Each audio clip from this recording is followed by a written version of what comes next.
Hello students, कैसे हैं आप लोग। उम्मीद करता हूँ आप सब अच्छे होंगे। मैं Vikrant Singh, maths faculty Agrawal classes Chandrapur, आपका इस वीडियो में स्वागत करता हूँ। और आज जो हमारा है वो मैट्रिक्स का अलजेब्रा हमको देखना है। अलजेब्रा ऑन मैट्रिसेस, ठीक है। Algebra on matrices. अब मैट्रिसेस पे जो हमको अलजेब्रा को फॉलो करना है, अब तक जो हमने टाइप ऑफ मैट्रिक्स बताया था आपको, कई सारे टाइप थे। Basis on elements, basis on order, हमने जो पिछला वीडियो अपलोड किया था, अगर आपने नहीं देखा है तो आप पहले जाएं उस वीडियो को देखें, फिर वापस इसको देखें। इसमें सबसे पहले आएगा एडिशन। सबसे पहले क्या आएगा? एडिशन। तो दो मैट्रिक्स को ऐड कैसे करते हैं, ठीक है। तो सबसे पहले एडिशन ऑफ मैट्रिसेस के लिए कंपलसरी कंडीशन क्या है? कंपलसरी कंडीशन क्या है? दो मैट्रिक्स को अगर आपको ऐड करना है तो आपको सबसे पहले ऑर्डर इक्वल करना पड़ेगा। ऑर्डर क्या करना पड़ेगा? इक्वल। तो a plus b exists only if order of a equal to order of क्या हो? b। तो दो मैट्रिक्स को अगर ऐड करना हो तो क्या करना होगा? उन दोनों मैट्रिक्स के ऑर्डर को क्या करना होगा? इक्वेट करना होगा, तभी पॉसिबल है ये, ठीक है। तो कंपलसरी कंडीशन क्या हुआ कि दोनों का ऑर्डर इक्वल होना चाहिए। तो ऐड कैसे करें? तो add corresponding elements, add corresponding elements, यानी कि अगर a equal to A I जे है m क्रॉस n और b इक्वल टू b आई जे है, ऑर्डर सेम होना चाहिए m क्रॉस n, तो a प्लस b क्या होगा? a I J plus b I J m cross n, ठीक है। तो कॉरेस्पॉन्डिंग एलिमेंट को हम क्या कर देंगे? ऐड कर देंगे, ठीक है। तो एक एग्जांपल देखते हैं। अगर सपोज करो हमारे पास एक मैट्रिक्स है 3x2 का, तो अगर हमको ऐड करना है तो दूसरा मैट्रिक्स भी 3x2 का ही होना चाहिए। ये ठीक है। तो यहां से अगर a प्लस बी निकालोगे तो क्या होगा? ये भी 3x2 का ही होगा। तुमको कॉरेस्पॉन्डिंग एलिमेंट को क्या करना है? ऐड करना है। तो जब ऐड करो, जब इसको ऐड करोगे तो 2 प्लस माइनस 1 ये 1 हो जाएगा, और 1 प्लस 0 क्या? 0। सिमिलरली ये 5 होगा, ये 8 होगा, ये 6 होगा और ये 11 होगा। तो कॉरेस्पॉन्डिंग एलिमेंट को ऐड कर दी, ये हमारा क्या हो गया? एडिशन हो गया। अब प्रॉपर्टी इसके हैं कुछ। सबसे पहला प्रॉपर्टी कॉम्यूटेटिव होता है क्या? यस, कॉम्यूटेटिव होता है। बचपन में जानते हो कॉम्यूटेटिव का मतलब क्या होता है? a प्लस बी और b प्लस ए अगर इक्वल हो जाए तो हाँ होता है। दूसरा प्रॉपर्टी एसोसिएटिव होगा क्या? तो यस, एसोसिएटिव भी होगा। मतलब a plus B plus C equal to a plus B plus C. एक बार b प्लस सी को ऐड करके a में ऐड करो, एक बार a प्लस बी को ऐड करके c में करो, तो एसोसिएटिव भी होगा। तीसरा प्रॉपर्टी एडिटिव आइडेंटिटी क्या होगा? एडिटिव आइडेंटिटी क्या होगा? तो इसका क्या मतलब होता है? एडिटिव आइडेंटिटी का मतलब कि वो मैट्रिक्स जिसको a में ऐड करूं तो कोई फर्क ही ना पड़े, ठीक है। तो जीरो मैट्रिक्स होता है। क्या होता है? Zero matrix. किसी भी मैट्रिक्स का अगर एडिटिव आइडेंटिटी निकालना हो तो जीरो मैट्रिक्स होगा। और एडिटिव इनवर्स क्या होता है? वो होता है माइनस ए फॉर ए। तो ये चार प्रॉपर्टी है जो आपको क्या रखना है? याद रखना है। इस दोनों पे मैं कुछ क्वेश्चन बता दूं आप लोगों को।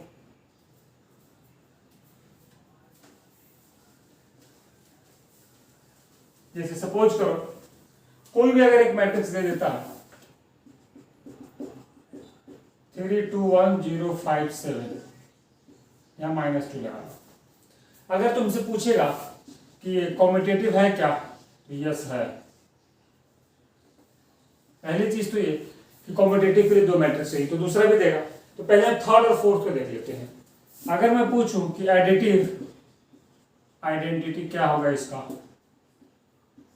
एडिटिव आइडेंटिटी क्या होगा, तो तुमको पता है किसी भी मैट्रिक्स का जो एडिटिव आइडेंटिटी होता है वो जीरो ऑर्डर होता है ऑफ सेम ऑर्डर। तो इसका ऑर्डर क्या है?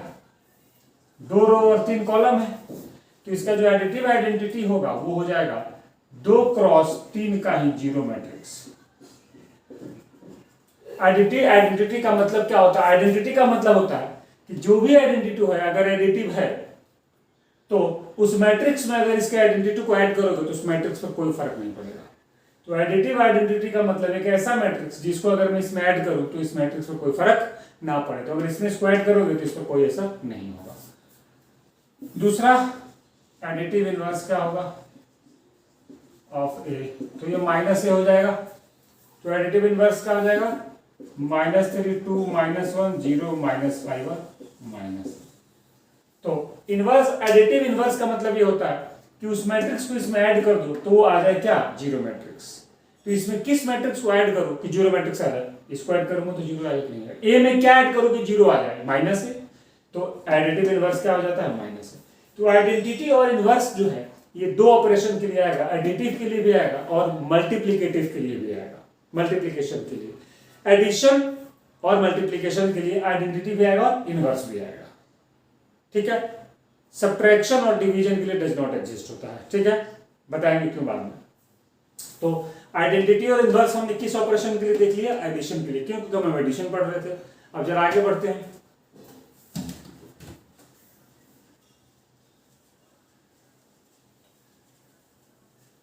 और सब्ट्रैक्शन देखते हैं।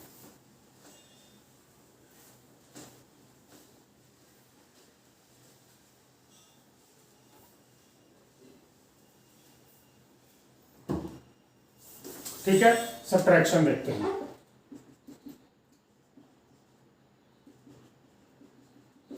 Subtraction of two matrices. अगर सब्ट्रैक्ट करना हो, ठीक है, तो क्या होगा? तो a minus B equal to A I J minus B I J. बाकी सारा कंडीशन सेम रहेगा। कौन कौन कंडीशन? कि दोनों का ऑर्डर क्या होना चाहिए? ए का और बी का ऑर्डर क्या होना चाहिए? सेम होना चाहिए। ये जो कंडीशन था एडिशन के लिए, वो सेम कंडीशन किसके लिए रहेगा? सब्ट्रैक्शन के लिए रहेगा।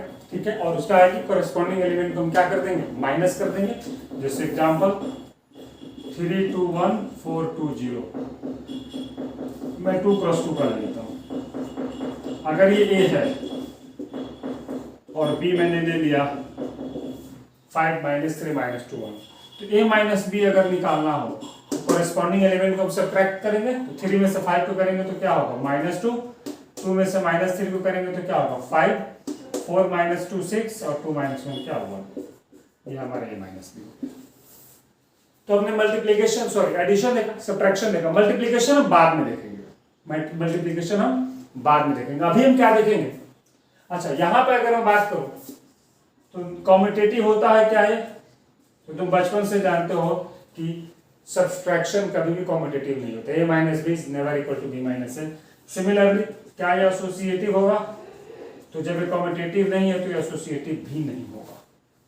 ठीक है। तीसरा, identity and inverse does not exist.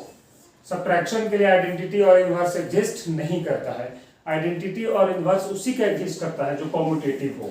जो कॉम्यूटेटिव नहीं होता है उसका सब आइडेंटिटी और इनवर्स एग्जिस्ट नहीं करता है। तो एडिशन के लिए तो करता है बट इसके लिए नहीं करता है।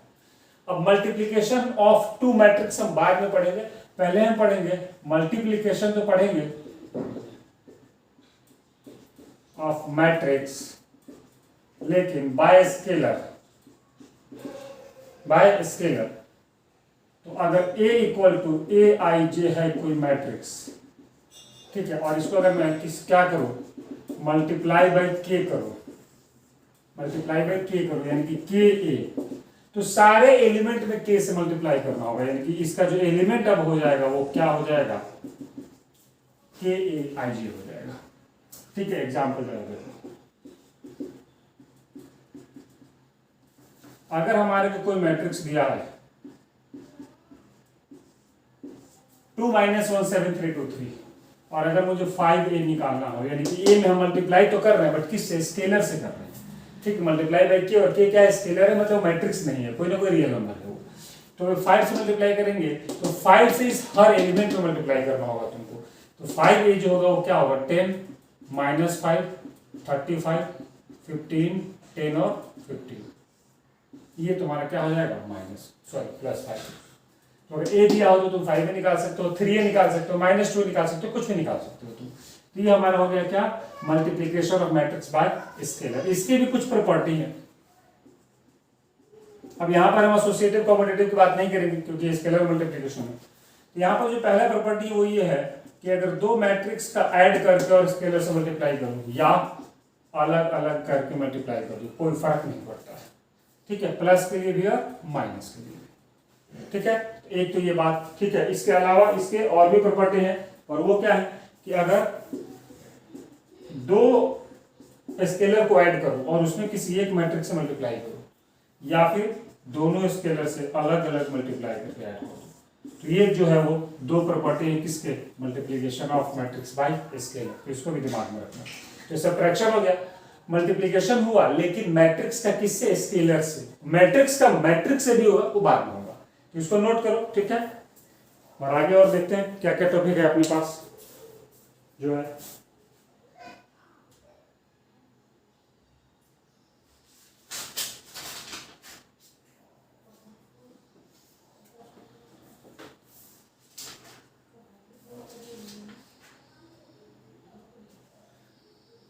तो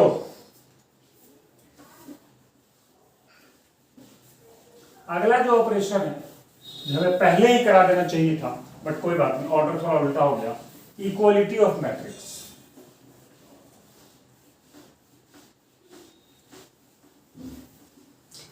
अब जो हमको देखना है वो है इक्वालिटी ऑफ मैट्रिक्स।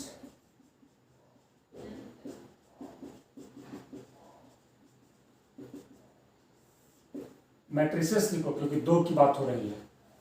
दो मैट्रिक्स इक्वल कब होगा, तो इसकी कंडीशन, सबसे पहले condition, order should be equal.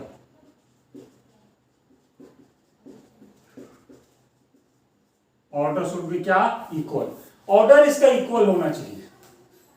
ठीक है, तब जाकर के जो है वो इक्वालिटी ऑफ मैट्रिक्स यहां पर एग्जिस्ट करेगा। दो मैट्रिक्स क्या होना चाहिए, आपस में इक्वल होना चाहिए।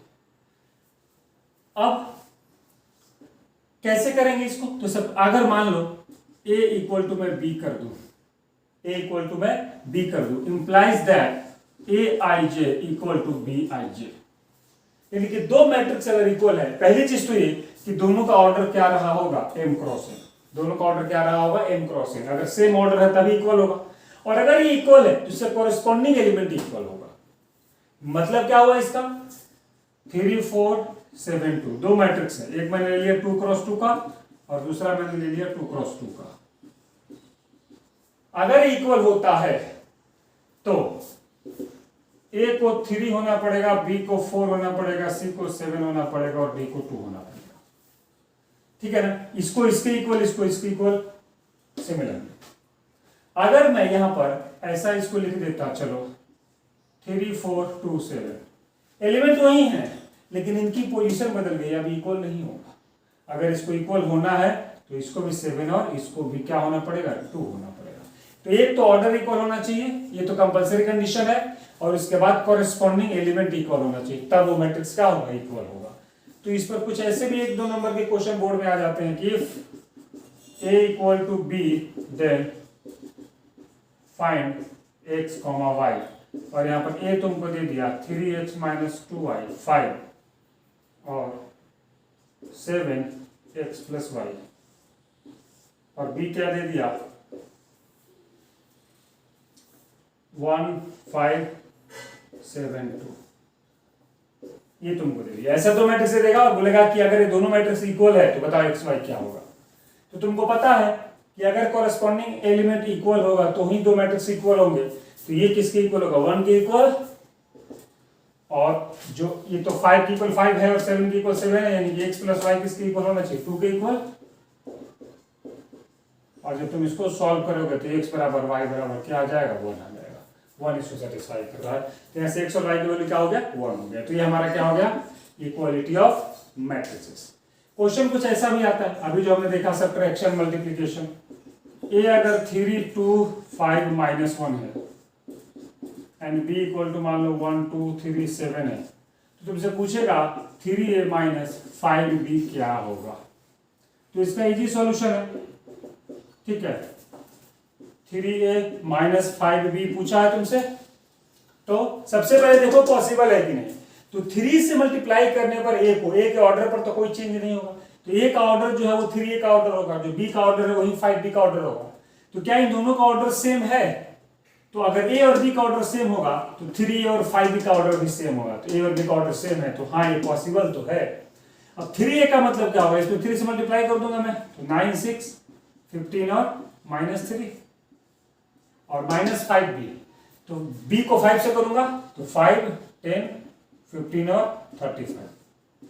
अब कॉरेस्पॉन्डिंग एलिमेंट को क्या कर दूंगा, माइनस कर दूंगा, तो 9 माइनस 5 क्या 4 माइनस 4 0 और माइनस 38। ये किसका वैल्यू आ गया, 3a माइनस 5b। समझ में आया क्या।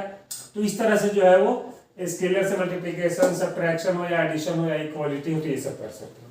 तो ये हमारा बेसिक ऑपरेशन था। अब मेजर ऑपरेशन जो है वो है multiplication of matrix bye matrix, यानी कि दो मैट्रिक्स का मल्टीप्लिकेशन, वो सबसे मेजर ऑपरेशन है। हम उसको इसके बाद देखेंगे, इसको नोट करो।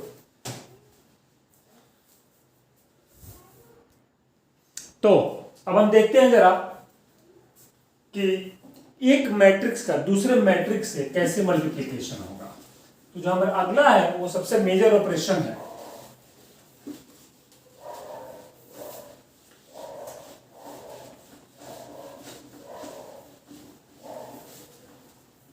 वो है मल्टीप्लिकेशन ऑफ टू मैट्रिसेस।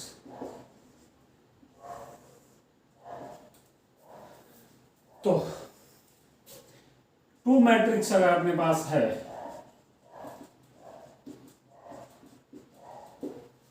तो A into B exist when, हमारे पास दो मैट्रिक्स हैं, एक है A और एक है B। ऑर्डर के साथ लिखते हैं M into N and B P into Q।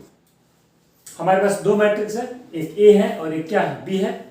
एक का ऑर्डर है M क्रॉस N और एक का ऑर्डर है P क्रॉस Q, ठीक है। तो A इंटू बी कब एग्जिस्ट करेगा, ये सवाल है। एक बात कंफर्म है, अगर ऑर्डर इक्वल हुआ तब तो करेगा ही। अगर M cross N equal to P cross Q हो जाए, यानी कि ऑर्डर इक्वल हो जाए, तब तो करेगा एग्जिस्ट। बट इसके अलावा भी एक केस में करता है एग्जिस्ट, और वो कैसा है कि A B exist when N equal to P। यानी कि अगर कोई एक मैट्रिक्स है A जिसका ऑर्डर है M इंटू N और एक मैट्रिक्स है B P इंटू Q, और इसका प्रोडक्ट तब होगा एग्जिस्ट, तब करेगा, ये एग्जिस्ट करेगा तब जब पहला जो पोजीशन पर है उसका जो ये कॉलम है और इसका जो रो है वो इक्वल हो। कॉलम टू रो, तो पहले वाले का कॉलम और दूसरे वाले का रो अगर आपस में इक्वल हो जाता है तो एग्जिस्ट करेगा। अब इसका जो रो है और इसका जो कॉलम है M और Q, ये इक्वल हो तब भी, इक्वल नहीं हो तब भी। जैसे कि अच्छा, और यहां से ऑर्डर ऑफ ए बी क्या हो जाएगा, अब वो जो और बनेगा ए बी जो मल्टीप्लाई होगा उसका ऑर्डर जो बच गया उसके ऑर्डर के इक्वल हो जाएगा, यानी कि M क्रॉस Q हो जाएगा। तो यानी कि अगर यहां पर A है M क्रॉस N, तो B में यहां तो N होना कंपलसरी है। अब यहां पर M हो चाहे यहां पर M डैश हो, उससे कोई फर्क नहीं पड़ता। समझ में नहीं आया। तो यहाँ पर जो n है वो तो इस n के इक्वल हो, यहाँ पर कुछ भी हो उससे मतलब नहीं, तो यहाँ पे मैं p लगा देता हूँ। ठीक है, तो यहाँ से ए बी एग्जिस्ट कर जाएगा और ए बी का ऑर्डर क्या हो जाएगा, तो ये दोनों तो आपस में क्या हो गया, इक्वल हो गया। तो जो बच गया, इसको तो हमको इक्वल होना था, हो गया इक्वल, तो जो बच गया m और p वो इसका प्रोडक्ट का ऑर्डर हो जाएगा। तो ये हमारा जो है वो कंक्लूजन वाली बात है। तो कब एग्जिस्ट करेगा, जब पहले का कॉलम और दूसरे का रो आपस में क्या हो, इक्वल हो, तब तो ये एग्जिस्ट करेगा। अब क्या करते हैं, मल्टीप्लाई करते कैसे हैं, तो multiply elements of row to column and add, ये इसका रूल होता है। इसका क्या होता है, रूल होता है। कैसे, तो जरा देखो, A11 A12 A21 A22 B11 B12 B21 B2, ये मैंने ये भी लिया 2 क्रॉस 2 और 2 क्रॉस 2, ये दोनों इक्वल होना चाहिए, बिल्कुल है इक्वल, एग्जिस्ट कर जाएगा। अब यहाँ पर 2 क्रॉस 3 होता है तो भी एग्जिस्ट करता, 2 क्रॉस 4 होता तो भी एग्जिस्ट करता। यहाँ पर 1 होता 2 1 2 2 2 3 2 4 2 5 2 कुछ भी होता तो एग्जिस्ट करता है। अब ये भी जो आएगा उसका ऑर्डर भी क्या आएगा, 2 क्रॉस 2 आएगा, बट उस वो एलिमेंट्स कौन होंगे, तो सबसे पहले R1 को पकड़ो और कॉलम 1 और कॉलम 2 से row versus column, row versus column, multiply element of row to column and add it. तो ए पहले वाले रो को पहले वाले कॉलम से करो कॉरेस्पॉन्डिंग, तो A11 B11 और फिर A12 B21 और इसको ऐड कर दो। ठीक है, तो पहले तो इसको जो ये हमारा जो पहला रो था उसको पहले कॉलम से किया और कॉरेस्पॉन्डिंग एलिमेंट को मल्टीप्लाई किया, यानी कि पहला रो और पहला कॉलम के एलिमेंट को करेंगे तो पहला एलिमेंट दूसरा एलिमेंट और ऐड कर दिया। ये सिर्फ एक एलिमेंट होगा इसका, और पहले ही रो को अब दूसरे कॉलम से जॉइन कर दें तो ये वाला मिल जाएगा। तो यानी कि A11 के साथ B12 और A12 के साथ A11 के साथ B12 और फिर उसके बाद प्लस A12 के साथ B22 सॉरी A22। ठीक है, तो पहला रो को हमने दोनों कॉलम से कर लिया, अब रो का पहला रो का काम खत्म। अब दूसरा रो को उठाएंगे और पहला कॉलम और दूसरा कॉलम और वो फिर नीचे आ जाएगा A21 B11 plus A22 B21। ठीक है, और अब इसी रो को सेकंड कॉलम से करेंगे A21 B12 plus A22 B22, ये हो जाएगा। तो ये हमारा क्या हो जाएगा, ये भी हो जाएगा। तो क्या करना है हमको, इसमें थोड़ा सा कंफ्यूजन नहीं हो, पहले तो कंडीशन सबको समझ में आ गया होगा, पहले का कॉलम दूसरे का रो इक्वल हो जाए तो क्या होगा, वो एग्जिस्ट करेगा, और जो फाइनल हमारा ऑर्डर होगा वो M×Q हो जाएगा, या फिर इसको अगर मैं ऐसे लिखूं तो Mn और Np होगा तो एग्जिस्ट करेगा, और AB का ऑर्डर जो M×P हो जाएगा, M और P इक्वल हो या नहीं कोई मतलब नहीं। अब अगर मल्टीप्लाई करना हो तो कैसे करेंगे, पहला रो पहला कॉलम ये वाला आ जाएगा, पहला रो दूसरा कॉलम इधर आ जाएगा। जब तक R1 को यूज करते रहोगे तब तक R1 का एलिमेंट इधर लिखते जाओगे, जब R2 को यूज करोगे तो R2 का एलिमेंट लिखते जाओगे, बात खत्म। तो रो 1 को पकड़ो, तो रो 1 में जितने भी एलिमेंट आएंगे सबको कॉलम 1 कॉलम 2 कॉलम 3 से मल्टीप्लाई करते जाओ। समझ में आया? तो जरा एक एग्जांपल देते हैं और फिर इसको समझने की कोशिश करते हैं।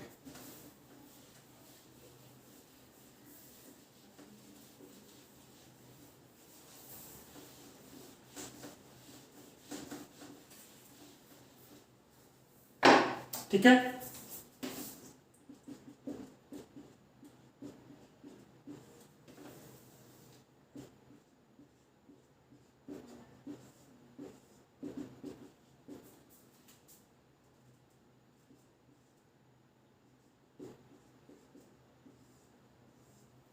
ये हमारे पास दो एलिमेंट दो सेट है मैट्रिक्स का, 3×2 है और 2×3 है। क्या ये दोनों आपस में इक्वल है? हाँ इक्वल है। तो क्या ए बी एग्जिस्ट करेगा? बिल्कुल करेगा। तो लिख लेते हैं ए बी को 1 2 3 2 0 -2, ये हो गया हमारा, और बी हमारा क्या हो जाएगा -1 0 3 1 2 और 7।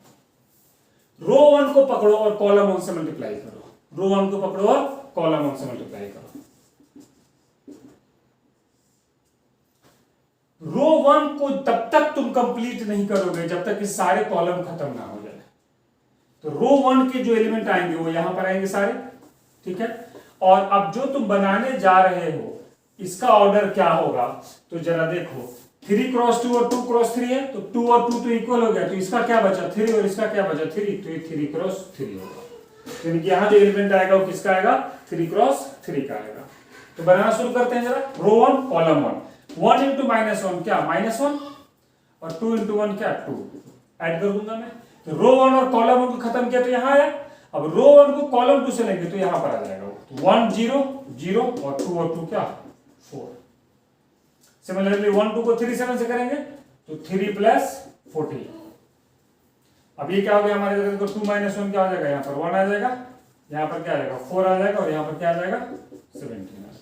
रो 1 को हमने पकड़ा था पहले, कॉलम 1 कॉलम 2 कॉलम 3 करके निपटा दिया रो 1 को, तो इसका रो 1 कंप्लीट, तो प्रोडक्ट का भी रो 1 कंप्लीट। अब जब इसका रो 2 लेंगे तो प्रोडक्ट का रो 2 कंप्लीट करेंगे। कैसे, अब रो 2 को वापस से कॉलम 1 कॉलम 2 कॉलम 3 से मल्टीप्लाई करो। 3 2 -1, 3 -1 क्या -3 और 2 इंटू 1 क्या +2। 3 0 क्या 0, 2 और 2 क्या 4 और 3 इंटू 3 क्या 9 और प्लस क्या 14। तो अब यहां पर क्या आ जाएगा -1, यहां पर क्या आ जाएगा 4 और यहां पर क्या आ जाएगा 23। ठीक है।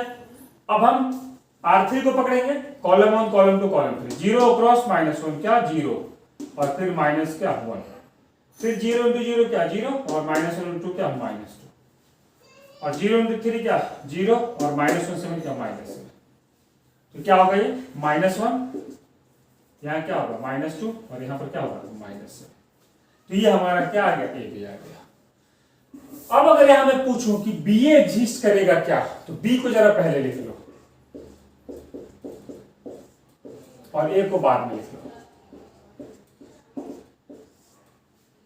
तो इसका ऑर्डर क्या है 2 इंटू 3 और इसका ऑर्डर क्या है 3 इंटू 2। इससे होगा, बिल्कुल होगा, प्रोडक्ट पॉसिबल है। और अब इस प्रोडक्ट का जो ऑर्डर होगा वो 2 क्रॉस 2 हो जाएगा। तो ए बी तो 3 क्रॉस 3 आएगा, बट बी ए जो है वो बी ए वो 2 क्रॉस 2 आएगा। अब इसको R1 को और इसके साथ कर लो तो -1 0 और 0 ये -1 हो जाएगा। फिर उसके बाद -2 0 और -3 ये हो जाएगा -5। फिर इसको करोगे इससे तो 1 6 7 और फिर इसको इससे करोगे तो 2 4 6 और -7 क्या आंसर। अब ये तो बात हुई कि ए बी भी एग्जिस्ट किया, बी ए भी एग्जिस्ट किया, बट ए बी और बी ए आपस में इक्वल नहीं है, उनका तो ऑर्डर इक्वल नहीं है। ऐसा भी हो सकता है कि ए बी एग्जिस्ट करे बट बी ए एग्जिस्ट नहीं करे। जरा देखो कैसे।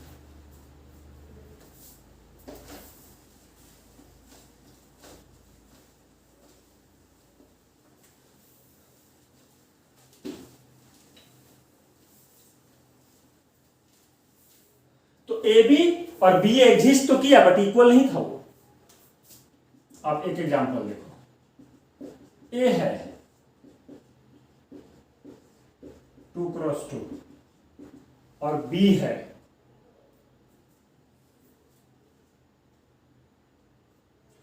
इसको एक काम करो,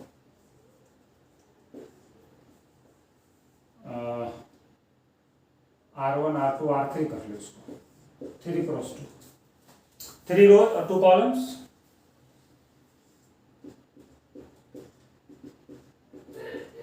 और ये हमारा हो गया क्या 2 क्रॉस 4। तो ए का ऑर्डर क्या है जरा देखो तो, 3 क्रॉस 2 और बी का ऑर्डर क्या है 2 क्रॉस 4। ये इक्वल है कि नहीं है, बिल्कुल इक्वल है। क्या एग्जिस्ट करेगा, बिल्कुल एग्जिस्ट करेगा। और जो एग्जिस्ट करेगा उसका ऑर्डर क्या हो जाएगा 3 क्रॉस 4। समझ में आया कि नहीं आया 3 क्रॉस 4। अब अगर मैं पूछूं कि बी एग्जिस्ट करेगा क्या, तो बी क्या है 2 क्रॉस 4 और ए क्या है 3 क्रॉस 2। क्या इक्वल है, नो। तो यहां पर ए बी क्या हो जाएगा, डज नॉट एग्जिस्ट। ठीक है, यहां पर ए बी एग्जिस्ट करेगा, क्या होगा तुमको सिखा दिया हूं, तुम निकाल सकते हो। तो कई बार ए बी तो एग्जिस्ट कर जाता है बट बी ए एग्जिस्ट नहीं करता, और कई बार ए बी और बी ए दोनों एग्जिस्ट करता है बट दोनों का ऑर्डर सेम नहीं होता, तो दोनों क्या हो जाते हैं, अनइक्वल हो जाते हैं। प्रॉपर्टी में कॉम्पिटिटिव में बहुत काम आएगा, ठीक है। तो ये इस तरह से हमारा क्या था, मल्टीप्लिकेशन का रूल था। अब इसका कुछ प्रॉपर्टी देख लेते हैं। सबसे पहला कॉम्पिटिटिव होता है क्या, आंसर है नो। ए बी कभी बी ए के इक्वल नहीं होता, ठीक है। शायद एक्सेप्शन एग्जिस्ट, एक्सेप्शन एग्जिस्ट, बताऊंगा कैसे, बट जनरली नहीं होता है। और जब तक हर केस में नहीं हो तब तक हम ये नहीं बोलेंगे कि एग्जिस्ट करेगा, ठीक है। दूसरा associative, associative exist if A का ऑर्डर m क्रॉस n हो, b का ऑर्डर n क्रॉस p हो और c का ऑर्डर p क्रॉस q हो। एलिमेंट चाहे जो हो, एलिमेंट कुछ भी हो, A B C equal to A B C हो जाएगा अगर ऑर्डर क्या हो, m क्रॉस n, यानी कि मल्टीप्लीकेशन अगर पॉसिबल हो। ए बी कब पॉसिबल होगा, जब n और n इक्वल हो जाए, और जब n और n इक्वल होगा तो ए बी का ऑर्डर क्या हो जाएगा, m और p, और फिर m और p का c के साथ कब पॉसिबल होगा, m और p, और इसका पहला p है तो ए बी का c के साथ भी पॉसिबल है सिमिलरली। तो अगर इनका order m cross n, n cross p और p क्रॉस q हो तो उस केस में ये क्या हो जाता है, ये एसोसिएटिव हो जाता है। तीसरा हमारा है distributive, a into B plus C होगा क्या, बिल्कुल होगा, ए बी और प्लस ए सी, तो ये एसोसिएटिव भी होता है और साथ में ये वाला भी हो जाता है डिस्ट्रीब्यूटिव। एसोसिएटिव के साथ डिस्ट्रीब्यूटिव भी होता है, तो यहां पर क्या होगा, A C plus A D plus B C plus B D, ठीक है। ये भी दिमाग में तुमको रखने वाली बात है, ठीक है। अब जरा देखो और प्रॉपर्टी,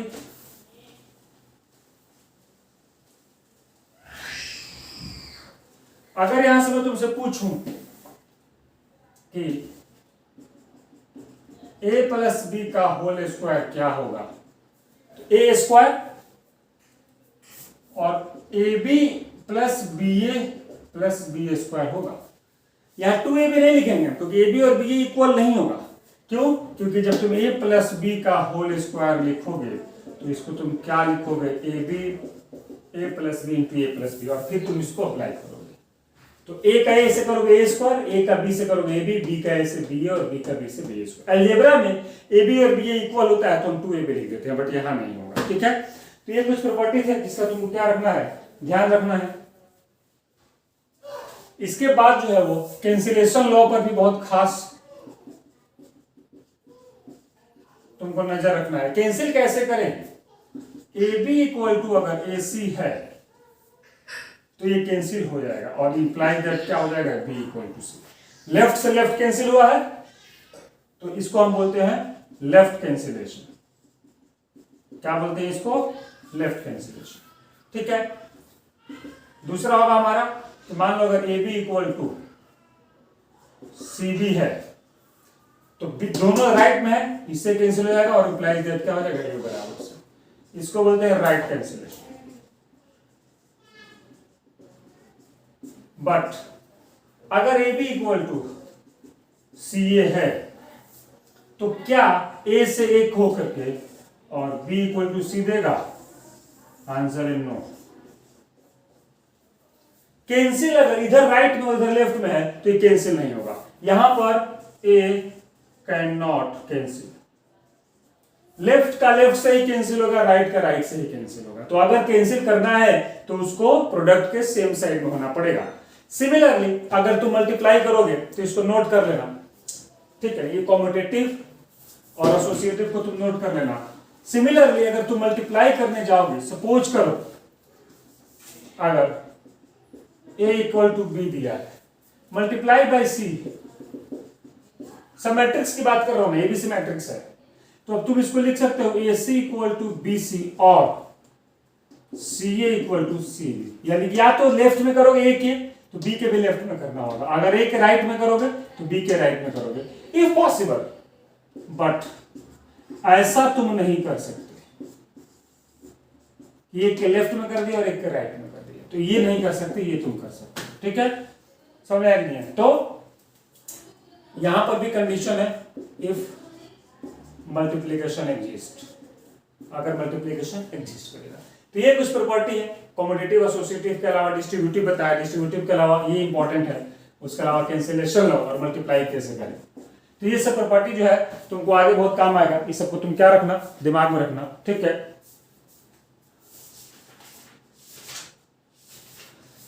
तो इस तरह से हमने जो है वो सारे अलजेब्रिक ऑपरेशन देख लिया और उस अलजेब्रिक ऑपरेशन की प्रॉपर्टी भी देख लिया। अब मल्टीप्लिकेशन के बाद क्या, आइडेंटिटी और इनवर्स की बात भी करेंगे, उसके अलावा आइडेंपोटेंट, इनवॉल्यूटरी, निलपोटेंट क्या होता है, उस सब की बात भी करेंगे, और फिर हम बढ़ेंगे किधर की तरफ, ट्रांसपोज की तरफ। तो आगे भी बहुत सारी बातें आनी बाकी है। तो उम्मीद करता हूं आपको वीडियो पसंद आया, अगर आया हो तो इसे लाइक और शेयर करें, और इस यूट्यूब चैनल को अग्रवाल क्लासेस चैनलपुर को सब्सक्राइब जरूर करें, ताकि आगे से आपको ऐसे ही मैथमेटिक्स, फिजिक्स और केमिस्ट्री के जेईई एडवांस और मेंस के वीडियो सीरीज रिवीजन के तौर पे आपको मिलता रहे और आपका घर पे बैठे बैठे आराम से रिवीजन होता रहे। तो लॉकडाउन में परेशान मत होइए, पढ़ते रहिए, जिस भी चैप्टर को पढ़ना हो आप जा करके इस चैनल पे पढ़ सकते हैं। मैथमेटिक्स का हर चैप्टर अवेलेबल है, और अगर कोई स्पेशल टॉपिक अलग से पढ़ने की इच्छा हो या किसी टॉपिक में डाउट हो तो कमेंट बॉक्स में जाके कमेंट जरूर कीजिए, हम उस टॉपिक पे एक शॉर्ट वीडियो बना के डालेंगे। प्रैक्टिस करते रहिए, प्रीवियस ईयर के क्वेश्चन जरूर बनाइए, प्रीवियस ईयर के जितने भी तो पिछले 2-3 सालों में जेईई मेन और एडवांस में जो क्वेश्चन आए उसको जरूर बनाइए। और उस रिवीजन में अगर किसी क्वेश्चन में डाउट आता है, कोई क्वेश्चन नहीं बनता है, तो कमेंट बॉक्स में जाके जिस भी चैप्टर का डाउट हो उस चैप्टर के वीडियो में आप कमेंट कीजिए कि सर इस क्वेश्चन में डाउट है, नहीं समझ में आया, तो हम उसका सॉल्यूशन आपका जरूर आपको सेंड करेंगे। ठीक है, वहां पे आप अपना कॉन्टैक्ट दे सकते हैं, ईमेल आईडी या फिर फोन नंबर। ठीक है, तो उम्मीद करता हूं कि आपको हमारे इस रिवीजन वीडियो सीरीज से बेनिफिट हो रहा होगा। अगर हो रहा है तो उसे लाइक करना ना भूलें। मिलेंगे अगले वीडियो में मैट्रिक्स के और बाकी डिटेल्स के साथ। तब तक आप अपना और अपनों का ख्याल रखें, घर में रहें, सुरक्षित रहें। ठीक है, मैं विक्रांत सिंह अब आपसे विदा लेता हूँ। Good bye.